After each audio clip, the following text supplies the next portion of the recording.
ಈ ಊರಿನ ಪಾಳ್ಯಗಾರ, ಜನಗಳ ನೆಚ್ಚಿನ ನಾಯಕ. ಈ ಸೀಮೆಗೆ ಶಿವ ನೀಡಿದ ವರವೋ, ಈ ಊರಿಗೆ ಇವಾಲದ ಮರವೋ,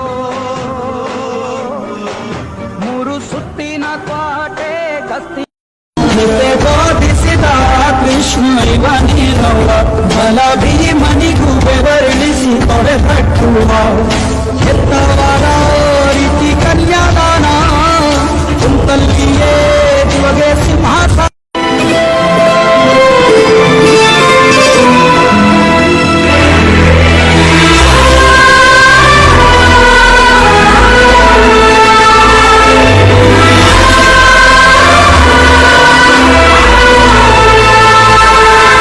ಯಾವುದೇ ಕೇಳು ತಾಕದು ನಿನಗೆ, ಕಾಯುವುದು ಅಭಿಮಾನ.